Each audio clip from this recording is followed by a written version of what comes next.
Growing up, we all thought our favorite TV heroes were perfect. The brave explorers, the lovable castaways, the magical wives, the families who never had a bad day. But what if they weren't the good guys?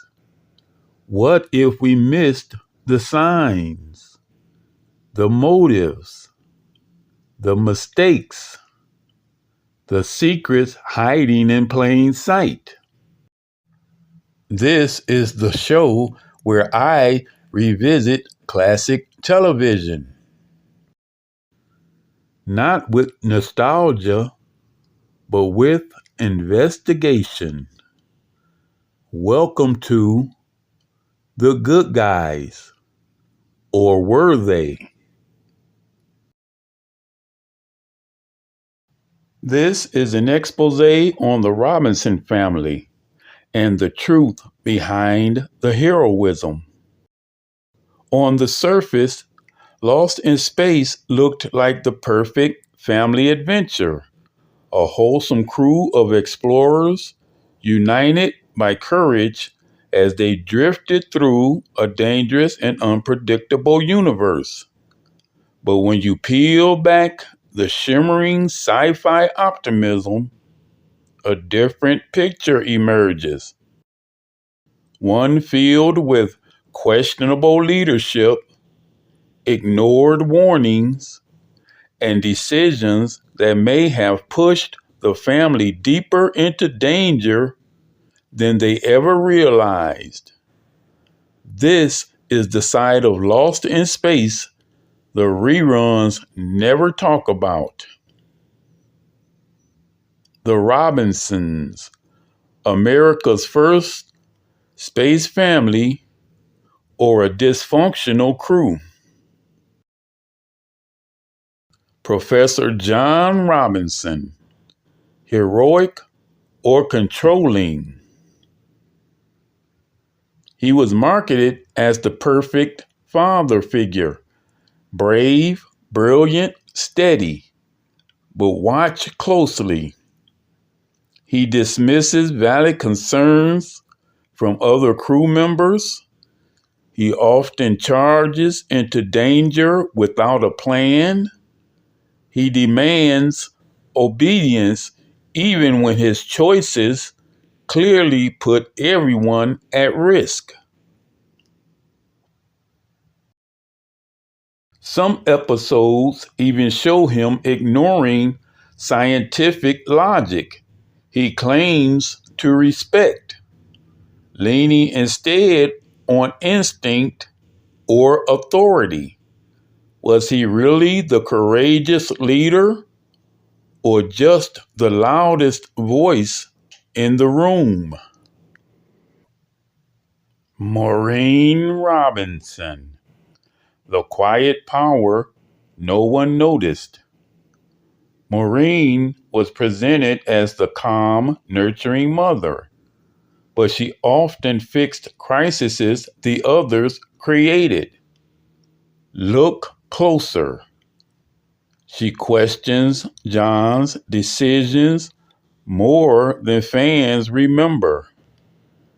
She mediates conflicts that would have torn the group apart.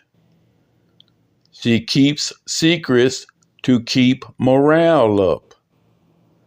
She wasn't just the mom, she was the glue. The question is, was Maureen the true leader all along, working behind the scenes to correct the mistakes of the men? Penny and Will, child prodigies or victims of space neglect?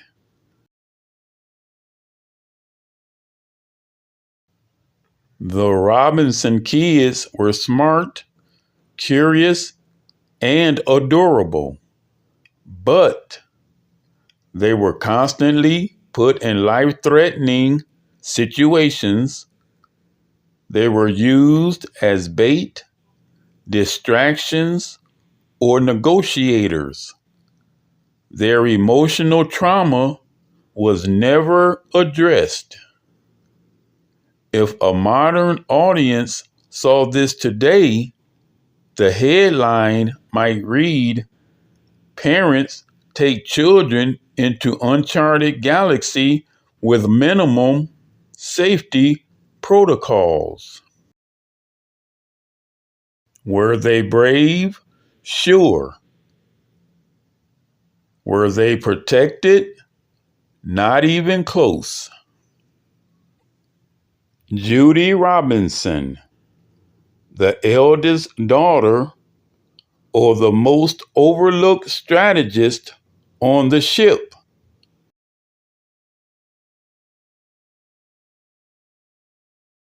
Judy Robinson is usually remembered as the pretty, responsible older sister.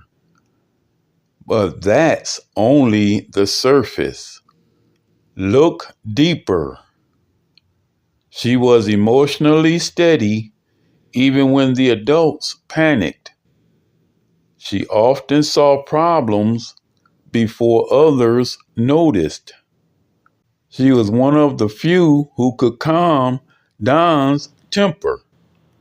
She bridged the gap between family and crew, something no one else managed.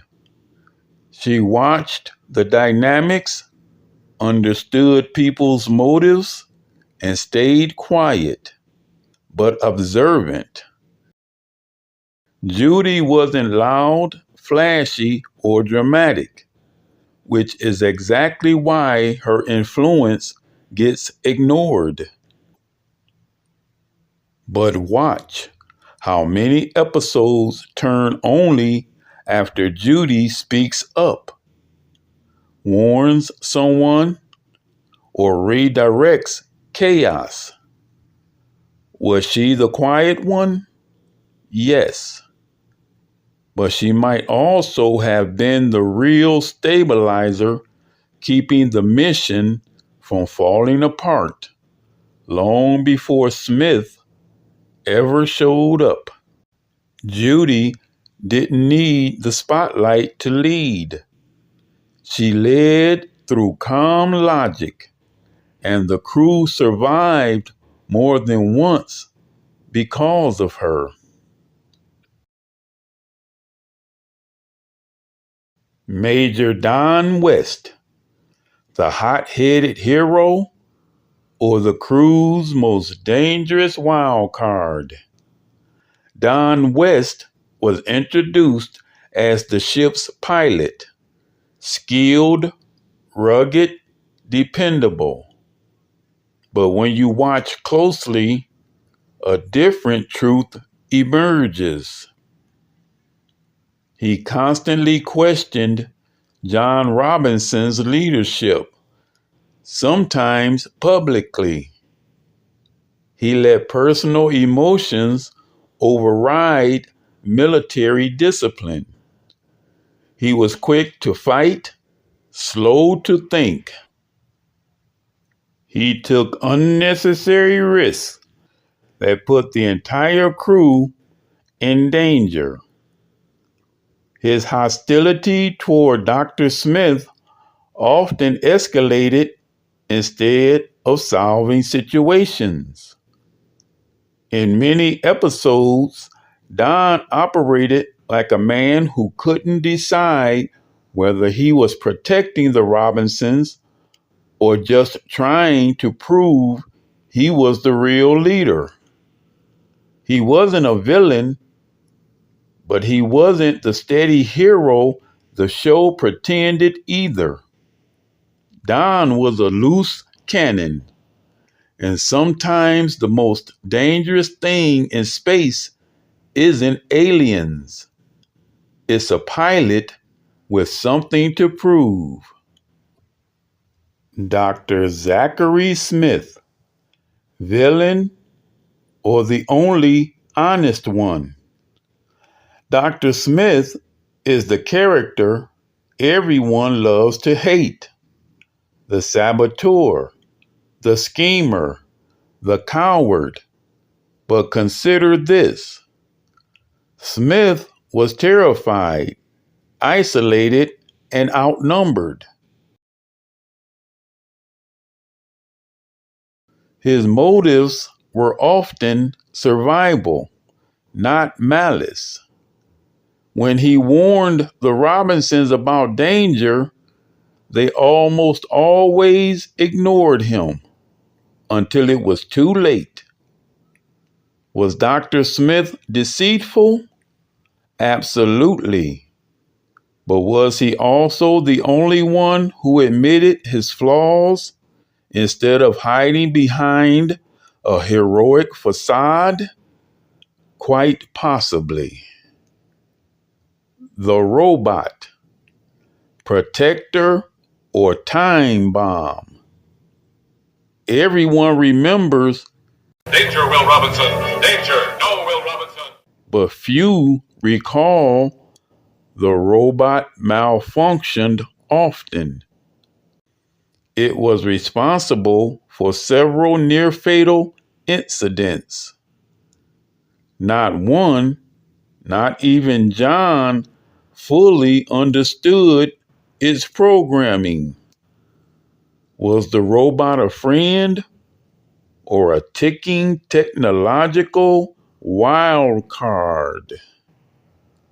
So, were they really the good guys?